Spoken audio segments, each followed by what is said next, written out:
JS 장기투자. 네, 오늘 찍어볼 영상은 제목에 적은 것처럼 아픈 손가락들이에요. 그래서 제가 투자한 기업들 중에서 제가 구매했던 주가 대비 마이너스 10% 이상의 그런 수익률을 기록하고 있는 아픈 손가락들 기업 4가지 정도의 기업이 그 정도 대상이 되는데요. 그래서 그 기업들의 IR 자료들을 가지고 한번 이 회사들이 지금 현재 어떤 상황이길래 이렇게 주가가 빠지는지, 그리고 지금 현재 영업 활동은 어떻게 하고 있는지, 이런 것들을 좀 알아볼까 해서 이렇게 IR 자료들을 제가 캡처한 거를 가져왔어요. 그래서 이 IR 자료는 네이버의 증권에 가셔서 만약에 이렇게 효성이다 하면 효성을 치신 다음에 뉴스 공식 공시 탭에 가시면 공시 쪽에 그 IR 자료를 분기별로 담당자들이 올리게 되거든요. 그래서 제가 투자한 기업들 중에 이렇게 좀 아픈 손가락들이 대부분 대기업이기 때문에 이런 식으로 분기에 이 IR 자료를 꾸준히 올려주고 있어요. 그래서 첫 번째는 효성이에요. 효성 같은 경우도 지금 계속해서 꾸준히 모아오고 있는데 최근에 수익률이 굉장히 안 좋은 상태죠. 뭐 꼴찌 정도는 아닌데 그래도 꼴찌에서 거의 뭐 앞치락뒤치락 하고 있는 그런 상황이에요. 그래서 효성 IR 자료를 보면 굉장히 인상 깊은 거는 본인들의 그런 주요 제품들을 이렇게 앞에 사진으로 이렇게 나타냈더라고요. 그래서 보면은 이렇게 타이어에 들어가는 소재들을 나타낸 것도 있고, 이건 뭔지 모르겠어요. 어쨌든 뭐 이런 폐 페트병 재활용이라든지 이런 수소 이런 쪽들이 나와 있는 게 인상적인 것 같아요. 그래서 보통 IR 자료는 이런 식으로 뭐 목차 이렇게 뭐 회사별로 다르긴 한데 대부분의 이제 이런 내용들이 들어있어요. 그래서 이 중에서도 제가 핵심만 한번 가져와봤어요. 그래서 효성 같은 경우가 지금 실적이 어떻게 나오나 이거를 보고 싶어서 자료를 가져왔는데 2024년 1분기 실적이에요. 그래서 항상 이런 실적을 비교할 때는 전년 동기, 그러니까 동등한 분기 대비 얼마나 성장을 했는지 이런 것들을 보면은 지금 이 회사가 작년 대비 어떻게 지금 성장하고 있는지를 볼 수 있는 자료인 거죠. 효성 같은 경우는 매출액 같은 경우는 동년 동기 대비 지금 마이너스 21%, 그래서 굉장히 안 좋은 모습을 보여주고 있고, 뭐 영업이익 같은 경우는 뭐 흑자 전환이라고 나와 있긴 한데 이거는 전 분기 대비 흑자 전환인 거지, 보면은 전년도 동일한 분기 대비해서는 지금 942억 원인데 비해서 지금 1분기 때는 119억 원인 거잖아요. 그렇기 때문에 이 연도로 봤을 때, 요 위에 거를 봐야겠네요. YY 이걸로 봤을 때 지금 보면은 영업이익은 942억에서 119억으로 지금 87.4% 마이너스인 거죠. 이게 지금 마이너스 87.4%, 매출액도 마이너스 12% 이런 모습을 보여주고 있어요. 그래서 굉장히 지금 안 좋은 상태다. 하지만 그나마 다행인 거는 지난 작년 4분기 대비해서는 이렇게 흑자 전환한 것들이 많이 있어서 그나마 조금 다행이긴 한데, 정년 동기 대비 1년 사이에 성장한 수치를 보면은 굉장히 지금 안 좋은 상태에 있다는 걸 좀 보여주고 있는 것 같아요. 그래서 이렇게 회사별로 경영 실적을 가져와 봤는데요. 2023년 1분기 대비해서 딱 지금 비교를 해놨잖아요. 영업이익이나 이런 부분들이 굉장히 마이너스가 나타내고 있는 모습을 볼 수 있고요. 효성 같은 경우는 그래서 그 이유로 이런 식으로 적어놨어요. 불확실한 대외 환경과 계절적 비수기 영향에 따라서 손익이 지금 안 좋다, 이렇게 얘기를 하고 있고, 매출액 같은 경우를 봤을 때 작년 1분기 때 2,300억인데 2023년 1분기 때 1,200억 정도로 굉장히 떨어진 모습을 보여주고 있고, 영업이익률 같은 경우도 지금 굉장히 안 좋은 모습이죠. 22년 1분기 때는 13.7%, 그리고 315억의 영업이익을 냈는데 작년에는 마이너스 적자 500억, 그다음 올해는 마이너스 131억, 이렇게 굉장히 지금 안 좋은 영업이익이 마이너스가 나는 그런 상태를 보여주고 있어요. 그래서 여기 보시면 아시겠지만 이 적자가 지속됐다. 뭐 물론 이제 적자 폭이 감소된 거는 그나마 다행이라 할 수 있는데 어쨌든 영업이익이 적자라는 건 굉장히 지금 안 좋은 상황이라는 걸 볼 수 있고, 지금 글로벌 경기 침체 우려로 인한 수요 회복 부진 지속, 이렇게 해서 그런 사유를 적었어요. 그리고 그나마 다행이란 거는 이렇게 효성 TNC나 이런 효성 TNC 흑재 전환 이런 것들 때문에 지분법 이익 증가하고 있고, 뭐 적자 폭이 개선되고 있다. 근데 사실 적자 폭이 개선된다는 게 그렇게 좋은 건 아닌 것 같아요. 사실 흑자 전환해야지 좋은 건데 지금 현재는 이렇게 적자가 나고 있는 그런 상황이라는 걸 알 수 있어요. 그래서 주가가 굉장히 안 좋지 않나, 효성은, 이런 생각이 들어요. 근데 보시면 이제 뒤쪽에 그래서 효성이 좀 민망했나 봐요. 계속 이렇게 적자 지속이나 이런 적자가 많이 나오니까 주주들한테 불안감을 달래주기 위해서 본인들의 그 그룹 전체의 그런 가장 핵심 사항을 적어놨어요. 이렇게 보면은 수소 사업. 정말 이 효성이라는 기업은 수소에 엄청나게 진심인 기업인 것 같아요. 그래서 회장님도 수소에 굉장히 관심을 많이 가지고 있고 그만큼 엄청난 투자를 많이 한 걸 볼 수 있어요. 그래서 여기 보시면은 수소와 관련된 이런 산업들을 굉장히 많이 하고 있고 또 탐사섬유 서지를 통해서 이 수소를 연료 탱크 개발을 통해서 수소를 저장할 수 있는 이런 것들을 만들고 있는 걸 보면은 굉장히 이 수소라는 에너지에 관심이 많은 그런 회사를 할 수 있죠.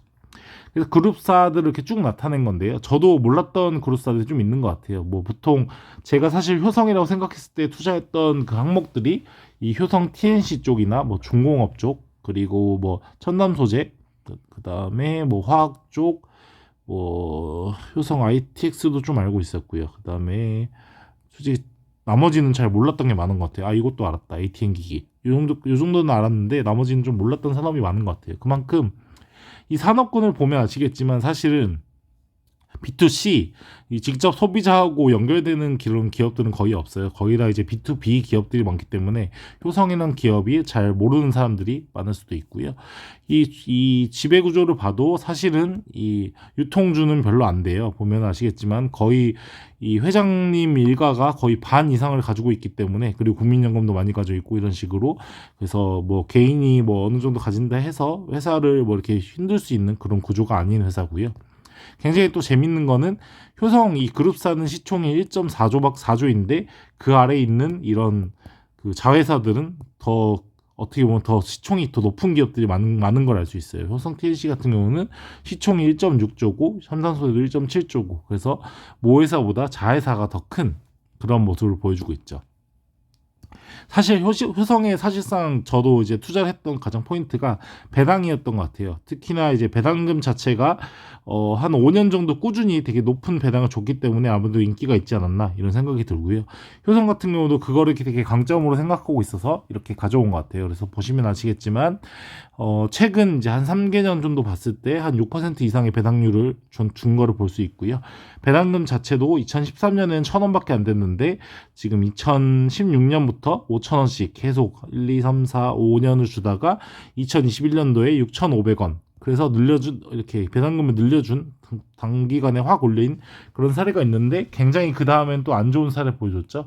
6,500원에서 4,500원으로 2,000원 배당을 낮춘 그런 모습을 보여줘서 상당히 좀 아쉬운 측면이 있는데 작년 배당금이 이렇게 보니까 배당액 자체도 896억으로 굉장히 작은 편이더라고요. 지금 보시면 아시겠지만 800억보다 낮았던 배당금은 2014년에 이 배당금 2,000원일 때 665억을 줬는데 2022년에 지금 배당금 4,500원인데 896억이니까 굉장히 작년 배당금은 좀 적었다 할 수 있고 만약에 이전 수준으로 회복을 한다면 뭐 이렇게 1,000억대 뭐 1,200억 이 정도 주게 된다면 그래도 아무리 못해도 5,000원, 5,500원, 6,000원 요 사이는 줄 수 있지 않을까. 그래서 배당 지금 주가로 따졌을 때 배당 수익률이 그래도 이렇게 한 6%, 7%는 되는 기업이라서 효성이 망하지 않는 이상은 그거 한 7% 정도의 배당금을 받을 수 있는 기업이지 않나 이런 생각이 드는데 어쨌든 지금 작년부터 이어지는 굉장히 적자 그런 모습은 좀 안 좋은 모습이고 그래서 효성은 지금 당장 투자를 해서 단기간에 수익을 내기는 굉장히 어렵지 않나 이런 생각이 들고 이 수소라는 사업이 정말 대박이 난다면 효성이 좀 많은 그런 수혜를 볼 수 있지 않을까 그런 걸 느낄 수 있는 IR 자료인 것 같아요. 그래서 효성 같은 경우는 지금 투자하기엔 좀 약간 이르지 않나 이런 생각이 좀 많이 드는 그런 기업인 것 같아요. 두 번째는 이제 LG생활건강이에요. LG생활건강도 이제 하락을 많이 했을 때부터 구매를 해서 저는 이제 적자를 많이 마이너스를 많이 보지 않을 거라 생각했는데 그거보다 더 많이 빠져서 지금 현재 저도 많이 물려 있는 그런 상태이긴 해요. 그래서 LG생활건강은 또 어떤 걸 하는지 이런 것들을 가져와 봤어요. 근데 그나마 조금은 다행인 건 매출액 같은 경우는 효성 대비해서 이제 전년 대비 좀 성장 2.4% 정도 성장을 하는 모습을 보여주는데 여기도 마찬가지로 영업이익은 지금 전년 대비 마이너스 16%예요. 그래서 이것도 어떻게 보면 영업이익 자체는 좀 약간 깎였다라고 할 수 있는데 그래도 효성과 다른 점은 효성은 아예 영업이익 자체가 적자였잖아요. 근데 LG생활건강 같은 경우는 영업이익 자체는 이렇게 적자가 아니고 1,459억 흑자를 낸 모습을 보여주고 있어요. 물론 이제 전년 대비 그 깎인 포인트는 이제 좀 많이 깎이긴 했는데 어쨌든 흑자라는 측면에서 아까 앞서 봤던 효성보단 좀 낫지 않나 이런 생각을 하는 것 같아요. 그리고 주요 사업 부분에 대해서 좀 간단하게 이렇게 요약을 이렇게 해놨더라고요. 그래서 보시면 아시겠지만 화장품 같은 경우가 이제 원래 LG 생활 건강의 가장 강점이었는데 매출액은 좀 올랐지만 영업이익 자체는 좀 깎인 그런 모습을 볼 수 있고 지금 중국 시장에서 LG 생활 건강이 예전만큼 인기가 없다는 그런 피드백들이 많이 나오고 있는 것 같아요. 뭐 유튜브라든지 뭐 중국인들 반응을 봐도 자체 이제 뭐 자기 나라 화장품을 좋아하기도 하고 아니면 자기 나라의 화장품 회사가 우리나라 이제 뭐 한국 콜마 같은 그런 회사에다가 이제 생산을 맡겨서 그렇게 팔고 있는 것도 있고 이러다 보니까 좀 우리나라 화장품 아모레퍼시픽이나 LG 생활 건강에 대한 이런 럭셔리 프리미엄 브랜드에 대한 수요가 좀 떨어지지 않나 이런 생각이 솔직히 좀 드는 것 같아요. 그래서 중국인들도 보면 이제 프랑스나 뭐 프랑스 화장품, 뭐 일본 화장품 이런 식으로 좀 약간 눈도 돌리는 것 같고요. 한국은 좀 약간 무시하는 그런 경향이 없잖아 좀 많이 보이는 것 같아요. 근데 그나마 다행인 건 중국이 최근에 이제 코로나 이후로 소비가 회복되면서 조금은 나아졌다라는 걸 볼 수 있고 뭐 아래 보시면 아시겠지만 여러 가지 이런 프리미엄 활동들과 또 새로운 모델 도입을 통해서 이렇게 새로운 또 그런 수요를 찾아가는 그런 모습을 보여주고 있는 것 같아요. 그리고 HDB 분야에서 이게 좀 홈케어 데일리 뷰티 이런 건데요. 뭐 제품을 보면 아시겠지만 대부분 우리가 많이 사용하는 뭐 페리오, 엘라스틴, 피조개, 사프란 이런 이제 생활용품들 시장인데요. 생활용품 시장에서도 매출액은 좀 증가했으나 영업이익은 이렇게 많이 500억에서 300억으로 깎인 그런 모습을 보여주고 있어요. 그래서 여기가 어떻게 보면은 아까 화장품보다도 더 영업이익이 많이 깎인 걸 볼 수 있어요. 화장품이 마이너스 11%인데 이 생활용품은 지금 마이너스 영업이익이 40%로 굉장히 안 좋은 모습을 보여주고 있고요. 뭐 여기에는 그나마 뭐 이런 다행인 점은 뭐 닥터그루트라든지 뭐 유시몰 이런 것들로 이제 라인업을 확대하고 매출을 증가시키려고는 하고 있는 것 같은데 사실 제가 고객으로서 느끼는 거는 너무 비싸요, 사실. 이 닥터그루트라든지 뭐 유시몰 이런 것들 뭐 되게 좋다는 건 알겠는데 사실은 이 생활용품을 소비하는 층들이 사실 훨씬 더 중산층 그리고 이제 못 사는 사람들이나 아니면 중산층 이런 사람들이 많이 쓰는데 사실 이런 프리미엄 제품들은 선물 받지 않는 이상은 자기 돈으로 잘 사지 않는단 말이에요. 물론 뭐 이제 1인 가구가 증가하면서 나에게 쓰는 소비를 더 좋은 제품을 쓰겠다 하는 사람들이 많이 늘어난다면 모르겠는데 사실 그렇게 양질의 일자리가 많지 않은 지금 현재 우리나라 상황에서는 사람들이 이런 유시몰 치약 이런 걸 쓰기보다는 사실은 이런 페리오 같은 좀 더 저가 브랜드 쓰지 않을까 생각이 들어서 이 생활용품에서의 영업이익은 좀 실적을 내기가 쉽지 않겠다라는 생각이 들어요.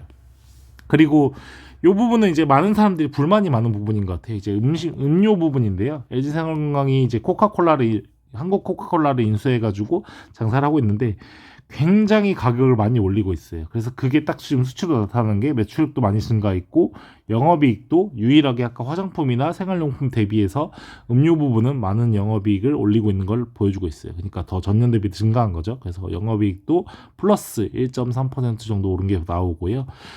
그 성과의 가장 큰 이 포인트로 여기 적어놓은 거 보면은 코카콜라 제로라든지 또 몬스터 에너지 같은 것들이 이제 오프라인 활동이 증가하면서 판매가 잘 되고 있다.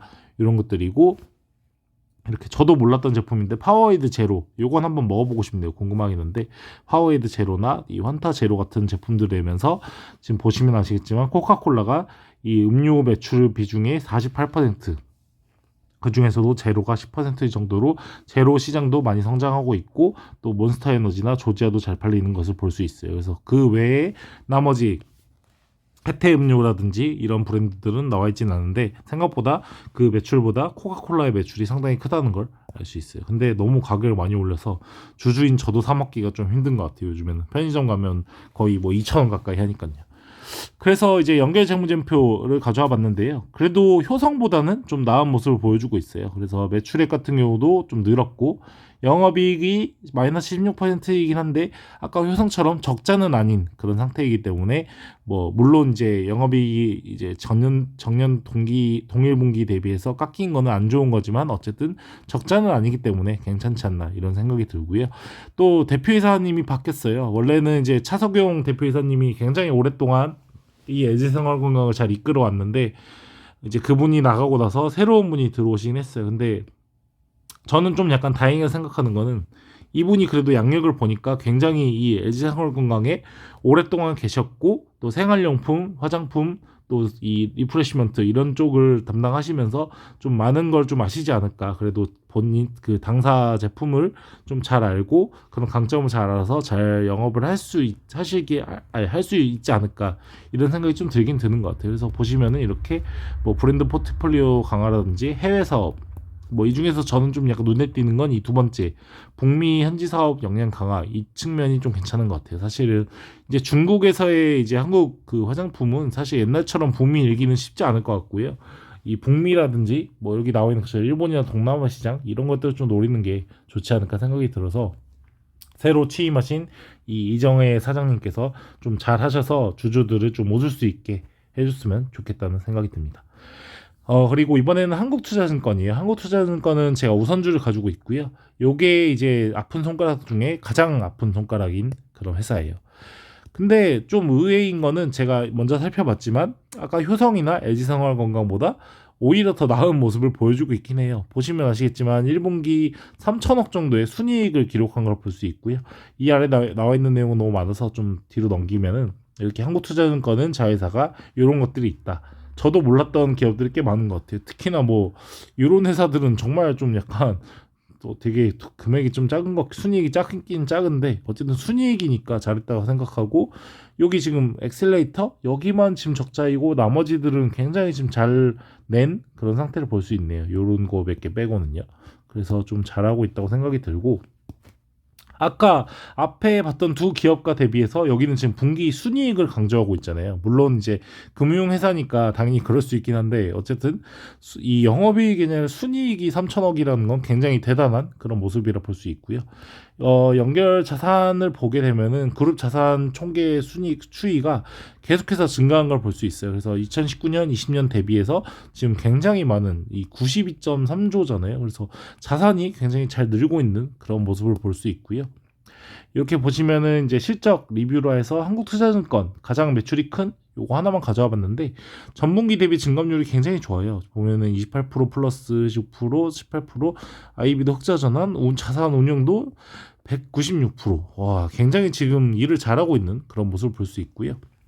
계열회사로 나타내는 걸 보시면은 이제 한국금융투자증권에 투자한 이유 중에서 또 큰 이유가 사실 카카오뱅크의 2대 주주라는 거 이런 것도 볼 수 있는 것 같아요. 그래서 앞서 봤던 두 기업 대비해서 굉장히 지금 순이익도 잘 내고 있고 자산 규모도 꾸준히 잘 늘어나고 있기 때문에 어떻게 보면은 좀 배당 성향이 좀 많이 줄었고 이런 것들이 있지만 회사 자체는 돈을 좀 잘 벌고 있는 모습을 보여주고 있어서 그나마 앞에 두 기업보다는 좀 낫지 않나 생각이 들고 만약에 세 개의 기업 중에 투자를 한다면 한국금융주주에 이 투자하는 게 좀 좋을 것 같다는 생각이 들어요. 마지막으로 이제 GS 리테일이에요. GS 리테일은 이 네 개 기업 중에서 가장 이제 많은 비중이 들어가 있는 회사를 할 수 있어요. 그래서 이번에 그 주주총회도 갔다 왔던 기업이죠. 이 LG생활건강 같은 경우도 앞서 봤던 효성이나 LG생활건강보다는 좀 더 나은 모습을 보여주고 있어요. 매출액도 전년 동기분기 대비 증가했고 영업이익도 244억 증가한 모습을 볼 수 있어요. 그래서 굉장히 다행이다. 이런 생각이 들고요. 이 요약 순이익을 보면은 매출액 같은 경우도 이렇게 증가한 모습, 영업이익도 22년 1분기 때 22억 이게 10억 원이니까 220억인가 아무튼 22에서 46 정도로 100% 정도 증가한 모습을 보여주고 있고요. 굉장히 지금 잘 벌고 있는 것 같아요. 그리고 뭐 이렇게 사업부별로 실적을 봤을 때도 전년 동기 대비 뭐 편의점도 많이 잘하고 있고 슈퍼도 잘하고 있고 홈쇼핑이 좀 마이너스이긴 한데 호텔이 58%, 그다음 뭐 개발은 역시나 좀 죽을 쓰고 있고요. 프레시몰 요게 참 좀 아쉬운 것 같긴 해요. 요게에서 좀 많이 까먹긴 했는데 어쨌든 가장 큰 사업이죠. 어떻게 보면 매출이 가장 큰 편의점이나 그리고 슈퍼 그리고 홈쇼핑, 호텔 요 분야에서는 좀 잘한 모습을 보여주고 있어요. 그래서 뭐 사업부별로 매출액 증감 사유나 영업이익 증감 사유도 가졌는데 너무 좀 길어질 것 같아서 뭐 이렇게 핵심만 보여드리면은 호텔 쪽인 것 같아요. 호텔 쪽 같은 경우가 굉장히 많이 늘어난 걸 볼 수 있는데 이건 이제 코로나가 풀리면서 국내 그리고 해외 관광객들이 많이 오면서 좀 개선이 잘 된 모습을 보여주고 있고 프레시몰 요게 좀 상당히 좀 문제긴 한데 그나마 여기도 다행인 건 아까 효성하고 똑같이 전년 동기 대비해서 이 148억 원 정도 계산을 했다. 이런 측면인 것 같고요. 실적 리뷰 이제 편의점 쪽과 연관된 건데 이제 GS페이나 우리 동네 GS액 같은 경우가 뭐 사용자가 좀 늘고 있다. 라고는 하는데 저도 한번 이거를 지금 다운받아서 써봤는데 몇 개 그 편의점에서는 밤에 주문했을 때 취소하시는 경우도 좀 있더라고요. 그래서 좀 그거는 좀 관리를 잘 해야 되지 않을까 이런 생각이 들고 뭐 반가 택배나 이런 것들이 많이 늘어나는 건 좋다고 할 수 있죠. 그리고 뭐 편의점 같은 경우도 운영점이 계속 늘어나고 있고 뭐 신장률도 진단키트 제외하면 그렇게 나쁘지 않게 잘 성장하고 있고 경쟁사 전환점 GS25에서 경쟁사로 가는 것보다 경쟁사에서 GS25로 오는 게 훨씬 많은 모습은 굉장히 긍정적이고 편의점주들이 GS25를 선호한다는 그런 모습을 보여줄 수 있죠. 슈퍼 같은 경우도 제가 주주총회 가서 들었던 내용과 유사하게 직영점을 줄여가고 가맹점을 굉장히 늘려가는 그런 행보를 보여주고 있고요. 키커머스 이건 이제 요기요 그쪽일 건데 요기요는 어떻게 보면은 매출액이 조금 줄는 것 같긴 한데요. 보면은 뭐 배달이 굉장히 많이 줄고 있는 것 같아요. 픽업이 좀 상대적으로 늘고 있고 홈쇼핑 같은 경우도 뭐 조금 깎이긴 했으나 어쨌든 장사는 좀 잘 하고 있는 그런 상태를 할 수 있는 것 같아요.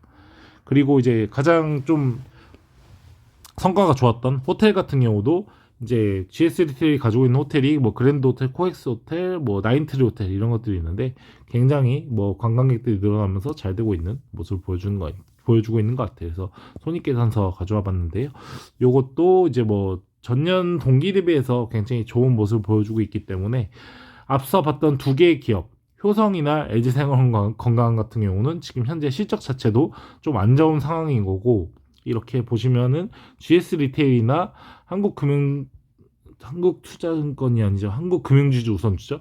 한국투자증권, 한국금융지주 우선주 같은 경우는 이익을 지금 현재 잘 내고 있는 상황이기 때문에 지금 좀 단기적으로 성장을 할 거라고 생각이 된다면 사실 GS 리테일이나 한국금융지주 우선주를 사는 게 좋을 것 같고 장기적인 측면에서 언젠가는 개선이 되겠다는 생각으로 LG생활건강이나 이 효성을 사는 게 맞지 않나 이런 생각이 들어서 제가 이번에 이렇게 월급을 받고 돈이 생기게 된다면 GS 리테일과 한국금융지주를 구매를 하지 효성이나 LG생활건강은 좀 약간 매수를 보류해야겠다 이런 판단을 낼 수 있을 것 같아요. 그래서 조금 더 이제 업황이 개선되고 실적이 나아졌을 때 그때 가서 이제 그 나머지 두 개 기업은 좀 추가 매수해도 좋지 않을까 이런 생각이 들고 지금 현재는 실적을 그래도 잘 내고 있는 GS 리테일이나 한국금융지주를 추가 매입하는 게 조금 더 이 주가 마이너스 폭을 줄일 수 있는 그런 모습이지 않을까 이런 생각이 드네요.